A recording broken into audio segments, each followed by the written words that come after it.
चलो ठीक है, तो स्टार्ट करते हैं आज की वीडियो। आज की वीडियो उन स्टूडेंट्स के लिए बहुत इंपॉर्टेंट है जो दिल्ली यूनिवर्सिटी से सीआईसी कॉलेज से बीटेक करना चाहते हैं इंफॉर्मेशन टेक्नोलॉजी में। सीआईसी में सिर्फ एक ही ब्रांच है, information technology and applied mathematics. सिर्फ यही एक ब्रांच है और कोई ब्रांच नहीं है। मैथमेटिकल इनोवेशन भी उसे कहते हैं। इसके अलावा और कोई भी इंजीनियरिंग की ब्रांच नहीं है। मैं ये आपको पहले ही क्लियर कर दे रही हूँ। जो भी बच्चे इसका फॉर्म भर रहे हैं, फॉर्म भरते हुए उन्हें क्या दिक्कतें आ रही हैं और आगे चल करके उनका एडमिशन कैसे होगा, वो सारी जानकारी मैं आपको आज क्लियर करूंगी। मैं क्या क्या बताने वाली हूँ, मैं एक बार आपको उसकी समरी दे देती हूँ, फिर वीडियो को हम स्टार्ट करेंगे। सबसे पहले मैं आपको बताऊंगी कि आप जब फॉर्म फिल कर रहे हो तो कई बच्चों की कंप्लेन आ रही है कि हमें सीआईसी का तो ऑप्शन मिल ही नहीं रहा, तो हम सीआईसी फिल कैसे करें, सीआईसी कॉलेज का ऑप्शन नहीं मिल रहा। तो उसका सॉल्यूशन क्या है, ये भी मैं आज आपको बताऊंगी। दूसरी बात मैं आपको बताऊंगी, कई लोग बोल रहे हैं हमें ऑप्शन तो मिल रहा है लेकिन बीटेक नहीं दिख रहा, हमें पता नहीं कुछ दिक्कत उनको आ रही है पर उन्हें बीटेक कोर्स ही नहीं दिख रहा। उसका सॉल्यूशन क्या है, मैं उसको लाइव प्रूफ आपको दिखाऊंगी कैसे उसको सॉल्व करना है। तीसरी बात, कई लोगों ने फॉर्म फिलअप कर चुका है, सब कुछ उनका हो गया है, उनको टेंशन ये है कि उनका कट ऑफ क्या होने वाला है, किस हिसाब से वो प्रिपेयर करे, कितना स्कोर वो लाएं ताकि वो सीआईसी कॉलेज उनको मिल सके। चौथी बात, कई लोगों को ये दिक्कत है कि हमने जो सब्जेक्ट सेलेक्ट किया है, कितने सब्जेक्ट सीआईसी पाने के लिए जरूरी हैं। ठीक है, ये बात भी कई लोगों के मन में खटक रही है, तो उसको भी मैं क्लियर कर दूंगी। कितने मार्क्स का सीआईसी का पेपर होता है, सीआईसी पाने के लिए कितने मार्क्स का पेपर आपका सीयू सेट का होगा, वो भी मैं आपको क्लियर करूंगी। नेक्स्ट, कई बच्चों का ये सवाल है कि हमने बीटेक के अलावा और भी कई कोर्सेज चूज कर लिए हैं, तो उससे कोई फर्क तो नहीं पड़ेगा। ठीक है, ये बातें भी हम डिस्कस करेंगे और इसकी काउंसलिंग कैसे करवानी है इसके बारे में भी हम डिस्कस करेंगे आज। इतने सारे पॉइंट्स को मैं आज कवर करने वाली हूँ। फिर भी आपका कोई डाउट रह जाएगा तो आप मुझे जरूर बताना, मैं उसको भी सॉल्व कर दूंगी। ओके, तो सबसे पहले स्टार्ट करते हैं बच्चों के फॉर्म से रिलेटेड प्रॉब्लम को सॉल्व करने की, क्योंकि आपका 30 मार्च लास्ट डेट है और आज ऑलरेडी आपका 28 मार्च हो चुका है, 2 ही दिन बचा है, तो मैं सबसे पहले उनका डाउट क्लियर करूंगी। देखो, जब भी आप पोर्टल पे जाओगे, ठीक है, आपको यूनिवर्सिटी ऐड करने का ऑप्शन आएगा, तो आपको सीआईसी कॉलेज कहीं भी नहीं दिखेगा, क्लस्टर इनोवेशन सेंटर ये नाम आपको कहीं भी नहीं दिखेगा। ये दिल्ली यूनिवर्सिटी का पार्ट है, तो आपको दिल्ली यूनिवर्सिटी सेलेक्ट करना है। अब कई लोगों को दिल्ली यूनिवर्सिटी भी नहीं मिल रहा, तो मैं आपको लाइव दिखा देती हूँ कैसे आपको मिलेगा और कैसे उसमें कोर्स आपको सेलेक्ट करना है। चलो देखो, आपको आपकी स्क्रीन पे दिख रहा होगा। सबसे पहले मैंने सबसे पहला जो आया, जो आपका समर्थ CUET.samarth.ac.in है, उस पर मैंने क्लिक कर लिया। फिर मैंने ऑलरेडी फॉर्म भर रखा है तो मैं लॉग इन कर रही हूँ। आपने भी भर रखा है तो आप लॉग इन कर सकते हो, अदरवाइज न्यू रजिस्ट्रेशन कर सकते हो। उसके बाद मैंने अपने एप्लीकेशन नंबर और पासवर्ड डाल करके एंटर कर लिया। ठीक है, लॉग इन करने के बाद आपको दिख रहा होगा, लॉग इन करने के बाद आपके पास ऐसा फॉर्म खुल करके सामने आ जाएगा। तो आपको कंटिन्यू एप्लीकेशन फॉर्म पे क्लिक करना है। उस पे क्लिक करने के बाद आपको बहुत सारी डिटेल्स दिख रही होंगी। आपको यूनिवर्सिटी एंड प्रोग्राम सिलेक्शन वाली डिटेल पे आना है। ठीक है, उसके लिए आपको 2-3 बार proceed to next section, proceed to next section ऐसा करना होगा। उसके बाद जब आप यूनिवर्सिटी वाले ऑप्शन पे आ जाओगे, तो यूनिवर्सिटी वाले ऑप्शन पे आने पे आपको करना है अपडेट एजुकेशनल फॉर्म। ठीक है, इस पे आपको क्लिक करना है। जैसे ही इस पे आप क्लिक करोगे, वैसे क्या होगा, आपको डेस्कटॉप साइड इनेबल कर लेनी है ताकि आपको सब कुछ प्रॉपरली दिखे। क्लिक करना है यूनिवर्सिटी नेम पे। उस पे जब आप क्लिक करोगे तो एकदम नीचे आपको यूनिवर्सिटी ऑफ दिल्ली लिखा नजर आ जाएगा। एकदम नीचे यू से स्टार्टिंग है, तो एकदम नीचे आप आ जाना। सबसे नीचे आने के बाद आपको दिखेगा यूनिवर्सिटी ऑफ दिल्ली। ठीक है, मैं आपको दिखा भी दे रही हूँ स्क्रीन पे। देखो, सबसे नीचे मैं आ रही हूँ, तो अब जाके मुझे लास्ट में मिलेगा अभी। ठीक है, देखो, अभी सबसे लास्ट में ये मिलेगा, यूनिवर्सिटी ऑफ दिल्ली।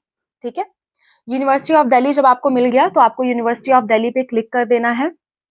देखो यहाँ पे इलाहाबाद यूनिवर्सिटी के जस्ट नीचे यूनिवर्सिटी ऑफ दिल्ली, उस पर मैंने क्लिक कर दिया। उसके बाद आपको कोर्स में जाना है, तो आपको लाइन से सब बीएससी दिख रहा है।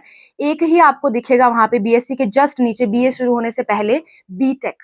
कई लोग ये ढूंढ नहीं पा रहे हैं, तो मैं उनको दिखा दे रही हूँ। यहाँ पे देखो, BTech information technology and mathematical innovation ऐसा लिखा हुआ है, आपको उस पर क्लिक कर देना है। ठीक है, उसके बाद आपको ऐड पे क्लिक कर देना है। आपका ऐड हो गया तो वहां पे क्या दिखा देगा, लिस्ट ऑफ सब्जेक्ट दिखा देगा कि सब्जेक्ट क्या क्या जरूरी हैं आपके सीयूईटी में अपीयर होने के लिए। सीयूईटी, अगर आप सीआईसी में एडमिशन लेना चाहते हो या दिल्ली यूनिवर्सिटी के बीटेक कोर्स में एडमिशन लेना चाहते हो, तो आपको ये सब्जेक्ट चुनने पड़ेंगे। आपको स्क्रीन पे दिख रहा है, any one from section first. Section first मतलब लैंग्वेज, लैंग्वेज, कोई भी लैंग्वेज, हिंदी, इंग्लिश, कुछ भी लैंग्वेज, आपको एक लैंग्वेज का टेस्ट देना है। कोशिश करना आप इंग्लिश में दो, अगर नहीं हो पाए तो आप हिंदी में दो, ठीक है। एटलीस्ट इन दोनों में से एक आप चूज कर लेना। दूसरी बात, आपको मैथमेटिक्स, डोमेन सब्जेक्ट आपका मैथमेटिक्स होना चाहिए। तीसरी बात, आपका जो सेक्शन 3 है यानी कि जनरल टेस्ट है, वो भी आपको देना पड़ेगा। टोटल 3 सब्जेक्ट में पेपर आपको देना जरूरी है अगर आप दिल्ली यूनिवर्सिटी से बीटेक करना चाहते हो। पहला कोई एक लैंग्वेज, दूसरा मैथमेटिक्स, तीसरा बात ये कि आपको जनरल टेस्ट में एग्जाम देना है, ठीक है। अब बात कर लेते हैं एलिजिबिलिटी की, कौन कौन एलिजिबल है इस टेस्ट को देने के लिए, ये भी आपको चेक करना होगा, है ना। बीटेक करने के लिए एलिजिबिलिटी आपकी क्या होनी चाहिए, तो एलिजिबिलिटी हम देख लेते हैं। मैंने एलिजिबिलिटी पे क्लिक कर दिया। एलिजिबिलिटी में आपको दिख रहा होगा, यहाँ पे एक ऑप्शन दे रखा है बैचलर्स करके, ठीक है। यहाँ पे साफ साफ बीटेक किनारे नहीं लिखा है, बैचलर्स करके ऑप्शन आपको मिलेगा। उस बैचलर ऑप्शन पे आपको क्लिक करना है। बैचलर ऑप्शन पे क्लिक करने के बाद आपको जूम करोगे तो आपको दिख जाएगा कि बीटेक करके लिखा हुआ है। यहाँ पे एलिजिबिलिटी दी रखी है कि बच्चे को ये 3 टेस्ट देने होंगे और उसका 12th पास होना जरूरी है, बाकी और कोई भी एलिजिबिलिटी नहीं मांगी है। लेकिन मैं आपको एडिशनल एक चीज बता देती हूँ, आपको मैथमेटिक्स बैकग्राउंड से होना जरूरी है, तभी आप बीटेक कोर्स में एडमिशन ले सकते हो, ठीक है। ये एक एलिजिबिलिटी क्राइटेरिया है जो कि यहाँ मेंशन नहीं कर रखी है, पर है, आपको मैथ बैकग्राउंड से होना जरूरी है। तो देखो हमने क्या क्या बात कर ली, मैंने आपको दिखा दिया कि यूनिवर्सिटी ऑफ दिल्ली आपको सेलेक्ट करना है और आपको बीटेक कोर्स सेलेक्ट करना है। आपको सीआईसी अभी कहीं सिलेक्शन के लिए ऑप्शन नहीं आएगा, आपको दिल्ली यूनिवर्सिटी सेलेक्ट करके बीटेक कोर्स सेलेक्ट कर लेना है। एलिजिबिलिटी आपका 12th पास मैथमेटिक्स से होना चाहिए, बस, इससे ज्यादा कुछ एलिजिबिलिटी नहीं है। और आपको 3 सब्जेक्ट में पेपर देना होगा, मैथ, कोई एक लैंग्वेज और तीसरा आपका जनरल टेस्ट। जनरल टेस्ट और मैथ आप हिंदी, इंग्लिश या किसी भी अदर भाषा में दे सकते हो, उसमें कहीं कोई दिक्कत नहीं है, ठीक है। अ, अब इसमें कई लोगों का ये भी डाउट आता है कि मान लो हमने हिंदी सेलेक्ट किया तो क्या सिर्फ हिंदी में ही पेपर आएगा, इंग्लिश में नहीं आएगा। मैं आपको बता देती हूँ, अगर आपने इंग्लिश सेलेक्ट किया है तो सिर्फ इंग्लिश में पेपर आएगा। अगर आपने इंग्लिश के अलावा कोई और लैंग्वेज सेलेक्ट की है तो वो लैंग्वेज प्लस इंग्लिश दोनों में आपका पेपर आएगा। जैसे मान लो आपने हिंदी सेलेक्ट किया तो हिंदी प्लस इंग्लिश मिक्स आपका आएगा। आप हिंदी देख देख के कर सकते हो, इंग्लिश देख देख के कर सकते हो, आपकी मर्जी। ओके, अगली बात पे हम बढ़ते हैं। अगली बात, बच्चों का ये डाउट है कि पेपर कितने मार्क्स का पेपर होने वाला है, ठीक है। ये डाउट भी मैं क्लियर कर देती हूँ। देखो आपके टोटल 3 पेपर हैं, है ना, एक लैंग्वेज, एक जनरल टेस्ट और एक डोमेन सब्जेक्ट जो कि आपका मैथमेटिक्स है। ये 3 सब्जेक्ट में आपके पेपर हैं। जनरल टेस्ट जो होगा वो आपके टोटल 60 क्वेश्चन आएंगे, 60 में से आपको 50 क्वेश्चंस करने होंगे, ठीक है। 60 में से आपको 50 क्वेश्चंस करने हैं और एक क्वेश्चन का मार्क्स होता है आपका +5 और नेगेटिव मार्किंग इसमें है तो आपका -1 सब्सट्रैक्ट किया जाएगा अगर आपने गलती कर दी। तो जनरल टेस्ट जो पेपर आपका होगा उसकी मार्किंग होगी 250 नंबर, 250 नंबर उसकी मार्किंग होगी। जो आपका लैंग्वेज है, लैंग्वेज में आपको 50 क्वेश्चन आते हैं, 50 में से आपको 40 करने होंगे, ठीक है। तो इसके टोटल मार्क्स आपके बन जाते हैं 200, 200। जो आपका मैथमेटिक्स है, मैथमेटिक्स में भी आपके 50 क्वेश्चन आते हैं, 50 में से 40 करने होते हैं, ठीक है। तो मैथमेटिक्स में भी आपका कितना नंबर बन जाता है, 200। लैंग्वेज टेस्ट 200 मार्क्स का 40 क्वेश्चंस आएंगे और आपका डोमेन टेस्ट 200 मार्क्स का 40 क्वेश्चन आएंगे। जनरल टेस्ट 250 मार्क्स का 50 क्वेश्चंस आएंगे।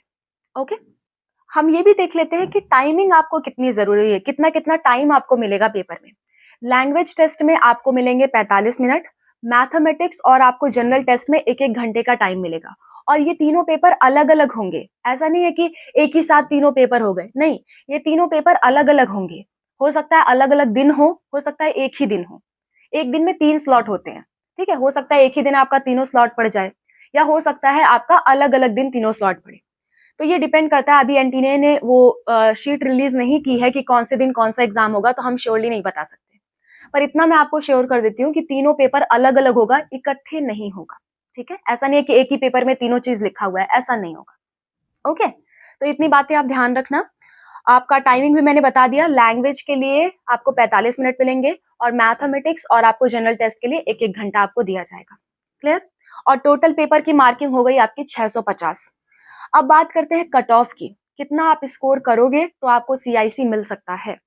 कट ऑफ की अगर मैं बात करूं तो आपको टोटल मार्क्स तो 650 है, अगर आप जनरल कैटेगरी से हो तो कम से कम आपको 600 मार्क्स लाने पड़ेंगे या फिर 590 से 600 के बीच में रहोगे तभी आपका सिलेक्शन हो सकता है सीआईसी के लिए, अदरवाइज नहीं।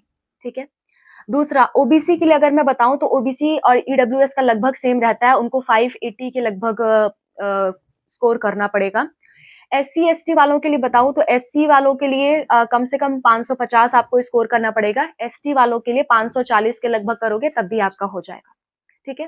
पीडब्ल्यू के लिए और भी लो जा सकता है, इसकी जो कट ऑफ है ना वो बहुत वैरी करती रहती है, तो आप, मैं श्योरली नहीं कह सकती कि यही कट ऑफ रहेगी, पर लगभग इतनी ही रहेगी। ठीक है। कोई भी श्योरिटी से आपको नहीं बता सकता कट ऑफ। ठीक है। तो मैंने कट ऑफ की भी बात कर ली। अब बात करते हैं पेपर कैसा होगा। पेपर ऑनलाइन होगा, ये आपको मालूम ही है। इसकी काउंसलिंग कैसे होगी, काउंसलिंग के भी थोड़ा सा मैं आपको आइडिया दे देती हूँ। इसकी काउंसलिंग ऐसा नहीं होगा, एक बच्चे ने मुझसे पूछा कि हम स्कोर कर लेंगे तो क्या हमें खुद ही कॉल आएगा कि इस यूनिवर्सिटी में एडमिशन ले लो, ऐसा कुछ नहीं होने वाला है। आपकी काउंसलिंग प्रोसेस क्या होने वाली है, जब भी आपका रिजल्ट निकल जाएगा, काउंसलिंग की डेट आएगी। काउंसलिंग की डेट के टाइम पे आपको क्या करना है, जैसे मान लो आपने डीयू यूनिवर्सिटी को सेलेक्ट किया था, तो डीयू यूनिवर्सिटी पे जाना है आपको, वहां पे आपको कॉलेज की लिस्ट मिल जाएगी, आपको सीआईसी कॉलेज वहां पे चूज करना है और अपने मार्क्स और सब सारी डिटेल्स एंटर करनी है, और फिर आप अगर एलिजिबल होगे तो आपको आपका वहां शो अप कर देगा कि आप सिलेक्टेड हो, और आपको एक कॉल लेटर आ जाएगा कि आपको जाके वहां एडमिशन कराना है। वो प्रोसेस में डिटेल में आपको समझाऊंगी जब आपका रिजल्ट आ जाएगा तब। एक मैंने आपको जनरल आइडिया दे दिया ताकि आपको कोई कंफ्यूजन ना रह जाए। ठीक है। तो आई होप आपका सीआईसी वाला क्लस्टर इनोवेशन सेंटर जो कि दिल्ली यूनिवर्सिटी का पार्ट है, इसकी सारी बातें आपको क्लियर होंगी। हाँ, एक और बात आती है हॉस्टल से रिलेटेड। हॉस्टल की फीस कितनी होगी और हॉस्टल मिलेगा या नहीं, तो मैं आपको बता देती हूँ हॉस्टल की बातें। सीआईसी में, क्लस्टर इनोवेशन सेंटर में, लड़कों के लिए हॉस्टल के चांसेस लगभग ना के बराबर हैं। ठीक है। हॉस्टल तो मान के चलो कि नहीं मिलेगा आपको। लड़कियों के लिए भी, मैं आपको, लड़कियों के लिए भी 30-40% चांस होते हैं हॉस्टल मिलने के, ज्यादा चांसेस नहीं है। और लड़कियों को किस केस में हॉस्टल मिलता है, पहली बात कि वो दिल्ली एनसीआर के लगभग कॉलेज से लेकर के 70 किलोमीटर की दूरी तक उनका घर नहीं होना चाहिए। ठीक है। दूसरी बात, हॉस्टल मिलने के चांसेस तभी होंगे जब वहां पे मतलब जितने हॉस्टल्स हैं उतनी लड़कियां फिल नहीं हो गई हैं, तो आपको हॉस्टल मिलेगा, अदरवाइज नहीं भी मिल सकता है। ऐसी कोई गारंटी नहीं है कि आपको हॉस्टल मिलेगा। ठीक है। और जो हॉस्टल की फीस की अगर मैं बात करूं कि हॉस्टल का चार्ज कितना लगेगा, तो वो अफोर्डेबल लगता है, उसके लिए आपको बहुत टेंशन कर लेने की जरूरत नहीं है। चार्जेस थोड़े बहुत वैरी करते रहे, पर इतना होगा कि आप आराम से उसको पे कर सको, अगर मिलेगा तो। पर मिलने के चांस बहुत कम है, तो आप ना मान के चलो। सीआईसी कॉलेज की फीस एक सेमेस्टर की 5,000 होती है, यानी कि टोटल बीटेक करने में आपका 40,000 में पूरा बीटेक 4 साल का खत्म हो जाएगा। ठीक है।